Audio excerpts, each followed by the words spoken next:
All right, I'm doing a video reply to Mahalia's message to black men who vilify black women. Now, she's doing what she says is her name is Diary of a Revolutionary, and look into her. I mean, she makes some good points, but she's going off on black men who she calls self-hating black men because they talk bad about black women. Now, let's be honest here. Men, we get talked about all the time as being dogs and how we ain't no good. If your man leaves you, what's the number one thing you tell your children about their father?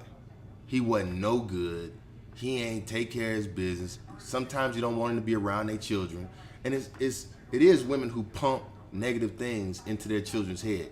If me and my wife, who is black, didn't work out, I feel that she would tell my children her side of the story and wouldn't want them to hear my side of the story.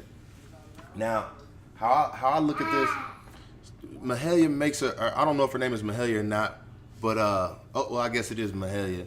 But she says, how can you love yourself when you can't love the women who birthed you or brought you into this world? And one thing we all know is, and you can say what you want to, but most of our women don't love themselves either. And I'm not. I watch Tommy Sotomayor or whatever his name is. I follow him. Well, I don't follow him. I'm not subscribed to his channel or anything. But I listen to what he has to say, and some things make sense to me. Some things I think he goes a little too far. But one thing that is true is you can tell that a lot of black women don't love themselves just because they're not themselves. They never walk around as themselves. You have to have more weave in your hair than most horses walking around with. You have to have your hair straight. Why can't you embrace your hair as it is? Be natural. Everything has to be something fake, and you feel like you have to look like a white person to be beautiful. Well, if you loved yourself, you would be natural and force the men around you to love you too. But I'm gonna tell you like this: my mother is black, and I love my mother. And you can say whatever you want to, but my mother taught me not to date a woman who had kids. Now, if someone would have taught my father that same value, I would have never been born, because my mother had 2 kids by 2 different guys before I was ever conceived. So that means she had 3 kids by 3 different guys, and I'm the last. Now my sister has 5 kids by 3 different guys, and I have another sister. We don't speak that often, but she was a grandmother by the time she was 29 years old, and now she has 16 grandkids. Now, I'm not talking bad about my family. I love my family, but you have to understand, there are some choices that are being made that are just not sound in our community. Now, most women, just like most men, we picking hood rat individuals to date. It's like we're fascinated with the gangster lifestyle, the thug community, the thug image that's being portrayed in rap music. We're infatuated by that. And what does that cause? It causes men to date women that look like the women in the videos, the ones who ain't about nothing. It's all in a man's eyes, most men's eyes, it's about which woman got the biggest booty, which woman got the nicest features, chest-wise, hair looking the most like a white person's hair. And then they want to go out and say, who has sex the best? Now, that's wrong for a man to be thinking that way, because when it don't work out, or she's not the woman who you can get along with, then next thing you know, you have a kid or 2 by her, you don't want to stick around. Now, the woman allows that because really, a man is going to sleep with anybody who allows them to. You allowed them to. You saw that they was a thug, or they had nothing going on up here, and you chose to be with them. And then after you find out that one guy was a knucklehead, you go out and find another guy. But men do the same thing, except for most men ain't trying to have kids to make a woman stick with them. Now, a woman will feel that if I have a baby by this guy, he will stick around. Now, that's why people like Bill O'Reilly are correct in the fact that the black community has 70% children being born out of wedlock. It's because you think that by making this guy have responsibility, is you see he ain't taking care of no responsibility in his life, he's gonna stick with you. Well, that's just stupid. It's the stupidest way to think. If he ain't willing to stay with you, don't have a baby to make him stay, because that's gonna make him run even more. But in my opinion, just because a black person, especially a black male, comes out and speaks his mind on the black community or black women, don't make it about them being self-hating.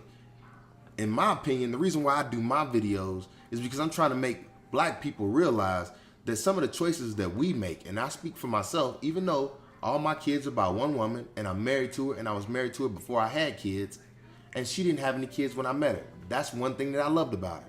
And she is a real black woman. She walks around, yes, she puts perms in her hair, but everything in her hair is her hair. I can't expect it just to go natural. It's a tough one for most people to deal with, but her hair is hers. And I love that about her. And I wish more women in this world, black women, would do something to make themselves more natural instead of trying to create a facade to make people think that you're something that you're not. You're a black woman. Be a black woman.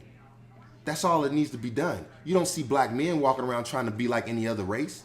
Why can't you accept yourself the same way?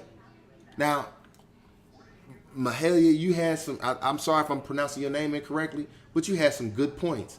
But at the same time, you'll never understand the points of a man because you're not one. And it's no reason to even sit here and wonder why black men are talking bad about black women. It's because it's disheartening to us. It's upsetting to us to see so many black women losing their way and then getting mad at black men for not choosing you. I felt like I was a good black man, and I'm glad I found a good black woman. But black women, y'all made it hard for my selection process, even though I did damn good. Y'all made it hard for my selection process because half of y'all had 2 and 3 kids already. But when I met you, and I'm glad my mother taught me not to date a woman with kids, but that's how my mother raised me. And she did it by herself. My father passed away when I was 14 years old. They was divorced well before then. But my mother raised me to not want just any woman. She didn't want me to date outside my race, which she made sure she ingrained that in my head, and I listened to her. But at the same time, she made sure I wasn't gonna deal with half of y'all raggedy. I got my son with me, so I'm not gonna curse. She made sure I didn't deal with half y'all raggedy women out there. And every time I did talk to one of y'all raggedy women out there, my mother let me know that wasn't the one. And I'm not a mama's boy, but I saw what she was talking about. And it is up to y'all. You don't expect to find a good guy when you ain't a good girl.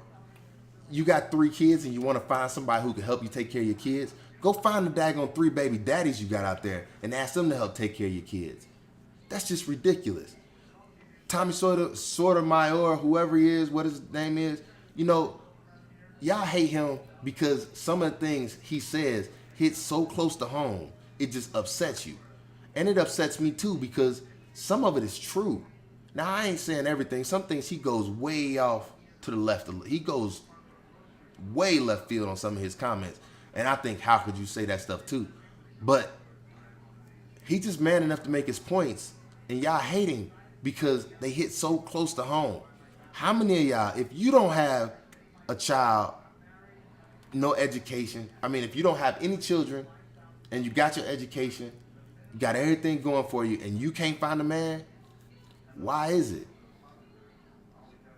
Now, another thing, how many of y'all know somebody who got 1 or 2 kids by 1 or 2 different baby daddies, and they out there looking for Mr. Perfect himself?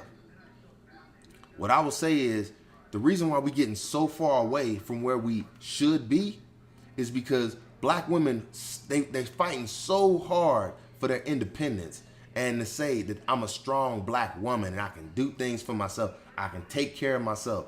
Yes, you can. But as long as you think like that, you're going to be by yourself. Because a real black man is going to stand his ground and let you know he's gonna be the king of his home. You could be the queen, but there's a difference between the king and the queen. And when you want to be the king, you're gonna always have problems, because a real headstrong black man is not gonna let that happen. You're gonna bump heads with him, you're gonna run him off, and you know what? All you need to do is know your role and stay in your lane. Stop thinking that you're the man and understand that you're the woman, and you wouldn't have half the problems you have. Don't give it up to every black man you meet. Don't try and have babies to keep your black man. These are all stupid ways of thinking. Get back to the Bible and realize the man is the head of the household. The woman is it says, he who finds a wife finds a good thing. And that's true. And I believe it. But I'm going to tell you, if you're fighting with your man all the time, you're bickering, you're making it hard for him to want to come home, don't be upset when he don't come home. Hey, I like her video. She had some good points. But all these little comments about people being gay and self-hating, no, it's just people understanding that our community has a problem. And you are probably one of the people who don't understand that, or are too blind to see that there's a problem in our community. You're fooling yourself and only yourself. And every time you make a statement about people like Tommy Sotomayor or whoever, I'm going to quit saying his name because it don't roll off a ton of good. But every time you make a comment about him, all you're doing is showing that he's talking about you. He's talking about you. When he makes a statement about black women that ain't no good, if you are a good black woman, you shouldn't be offended. And you really should be saying, hey man, brother, it is a lot of black women out there who ain't no good, but I'm not one of them. But instead, you want to throw the low blows. He draws the worst in y'all out. And once you put a comment on his page saying how horrible he is and how he don't know and he's self-hating, all you're doing is saying, it's me you talking about, brother. So stay in your place. If he's not talking about you, don't make a comment. Hey, I'm glad y'all listened today. This is Shaw from Shaw Speaks. I want you to leave comments, subscribe, because it's going to be more of these videos. I've already posted a few of them, and they might have been along the same lines, but I get tired of seeing people saying that black men are self-hating or trying to vilify black women. We're not vilifying black women. We speaking the truth. I'm not even worried about it, really. I'm just trying to educate other brothers out there and sisters too who are making bad choices every single day. Now, I'm not saying that having a kid is it's nothing wrong with having children are blessings. But when you bring them into a bad situation where the husband a man ain't there in their life to teach them how to grow up, and the woman wants to hit the club all the time trying to find another man, these are problems. Hey, like I said, subscribe to my videos. Listen to what I'm trying to say. It's a bunch of us out here that's trying to educate our black community. We want people to listen. I don't care what color you are, but the black community needs to get better. This stuff is ridiculous, what's going on in the world today and how many families are getting broken up every single day. It's a struggle to keep the black families together that are together. But it's even worse when there is no foundation for little ones. For little ones to even see what a proper family is supposed to be like. Y'all need to get your acts together. Hey, follow me, subscribe. You can find me on Shaw Speaks, on Facebook, on Twitter. Hey, thank y'all for watching. I'm going to get out of here. Y'all have a good one.